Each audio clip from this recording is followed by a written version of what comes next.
Well, there is this trap that can catch quite a few of us, and that is the desire for greatness. A lot of us have, I would say most of us, if given the choice between being below average, average, good, or great, most of us would probably, in somewhere in ourselves, want to be great.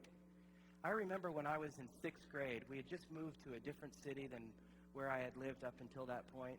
I was in a new school. I didn't know any of the teachers, except for the teacher that I had, because I hadn't had any of the other ones. And at the end of the school year, they called the 4th, 5th, and 6th grade grades. This was a kindergarten through 8th grade school, but the 4th, 5th, and 6th were shuffled into the assembly hall, into the auditorium, and we all sat down. This is at the end of the school year, and this was during class, so that was a bonus because it got us out of class. But what happened was that they invited the 4th grade teachers to come up, and so it began with the principal talking and saying what a great year it had been, and the faculty have been amazing, and we have such wonderful parent support of our school, and just different nice things to say. And then he invited up the 4th grade teachers to give out the end of school awards. So the 4th grade teachers go up there, and the most extroverted of those 3 teachers takes the mic and talks about what a great year it had been, and thank you all for being here, because there were parents in the room, and we've had a great year in 4th grade. And then they began to give out the awards in each of the 3 4th grade classes. And so there was an award for perfect attendance. And so the kids that had perfect attendance were brought up. And then there was an award for most improved academically. And so they named a few kids who came up. And there was an award for citizenship. And there was an award for straight A's. And there was an award for no conduct marks. And, so that any of you teachers familiar with this kind of process, this sort of ritual? And so then the 5th grade teachers did it after all those 4th graders got theirs, and then the 6th grade teachers came up. Through the whole thing, as I'm sitting there as a 6th grader, I begin to get really nervous because I really, really want to get an award. And so each 6th grade teacher did it, and my 6th grade teacher was the last one. And so I'm just sitting there, oh my goodness, I hope I get an award. And I knew, well, I didn't have perfect attendance because I had a terrible bike accident that year, and it took me out for a couple of weeks. So that was, I'm not eligible for the perfect attendance award. And I was not a kid who started off poorly academically and then got better and better through the year. I believe in consistency. So I was consistently really pretty good, But I wasn't going to get, so I knew I couldn't get the most improved award because, how do you improve on, this? And so, but I also knew I wouldn't get the straight A award because I had an A- and I had a B+. And they don't give awards for that, which is pathetic. But anyway, so, and I knew I was not eligible for many of the awards, but I thought, surely there's got to be one award in there somewhere that I could get. And they went through the whole thing, and I did not get any awards. And as we left the assembly hall, and the kids who got awards were comparing their certificates to each other, I felt pretty low. But these kids that got the certificates, they were the great ones. And those of us who walked out of there without the certificates, we were not the great ones. And there's something about being great that requires that we outdo and outshine other people. In the world that we live in, if you want to be considered great, you are going to have to outperform everybody else in something, even if it's, develop a strategy of getting a few F's in the beginning of the school year so you can fake improvement. Yeah, I'm not bitter about it at all.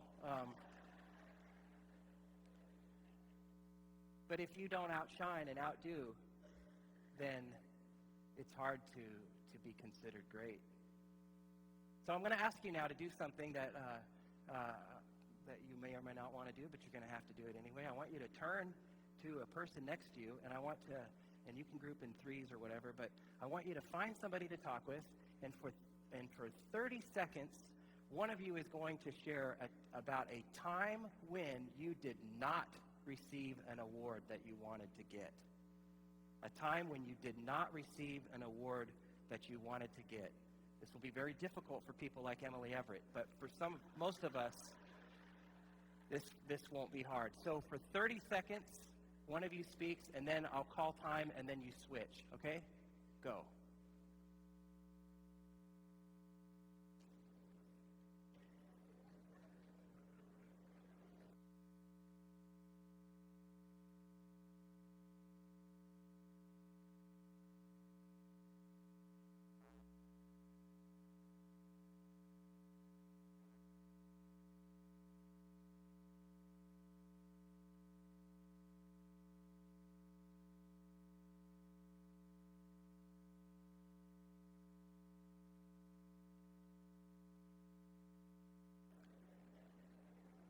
Okay, let's switch.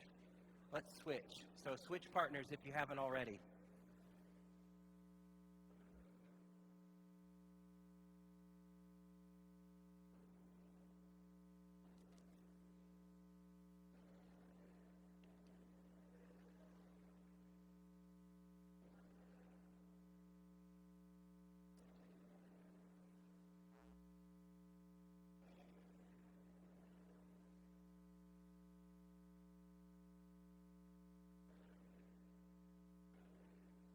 Okay, so if you were not able to completely share, we have a great coffee bar that's out in the atrium after the service.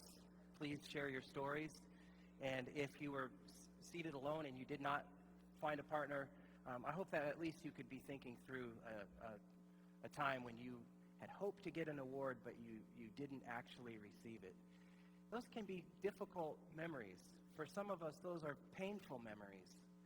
And I think they're painful because,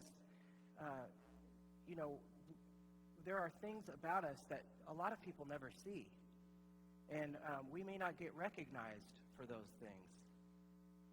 And so the world that we live in is a world that says the great ones are the ones that outdo and outshine.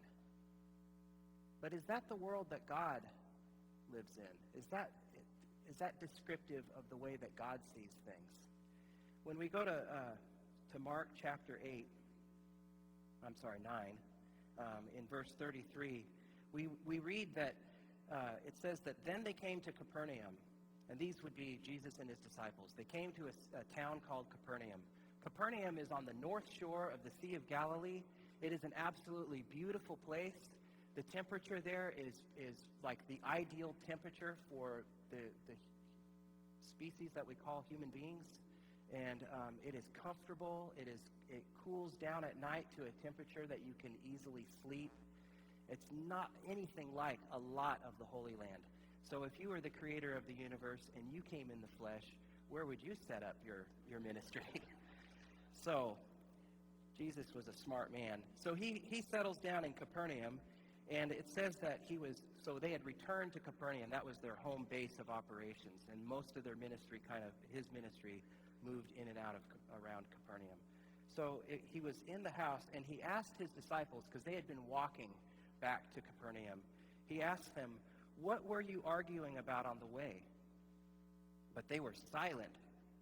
They did not respond to Jesus' question about what they were arguing, because they knew that what they were arguing about was probably not the kind of topic that Jesus would have appreciated. And so he knew, because it says they had argued with one another about who was the greatest. He sat down, called the 12, and said to them, "Whoever wants to be first must be last of all and servant of all."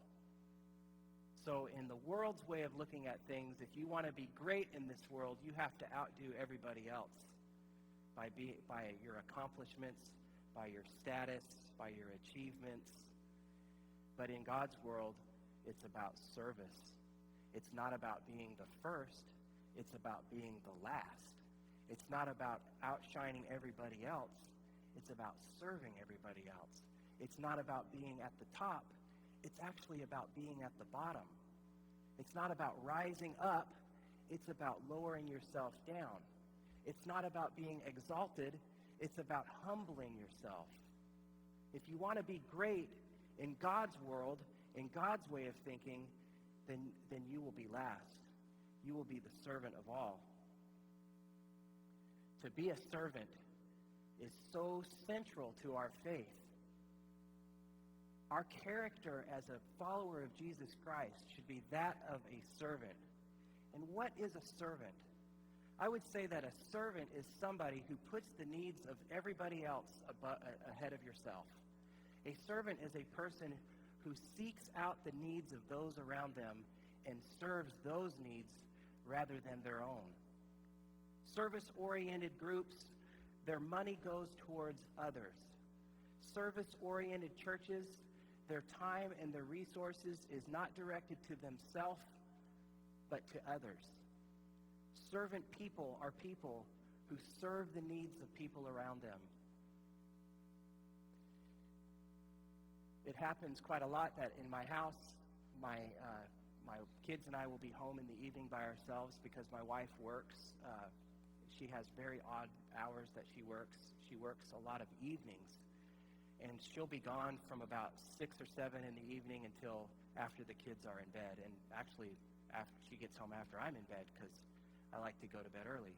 And so a lot of times I'll get the kids settled down after an evening together, and they'll be in their bedrooms asleep, and I'll be in my bedroom asleep, and I'll hear the door open, and I will hear the sound of dishes being washed and put away, and I'll hear the refrigerator, and I'll hear this clanking around, and then she'll quietly come, and she'll go to sleep, and in the morning, I walk out into the kitchen, and it's pristine and beautiful.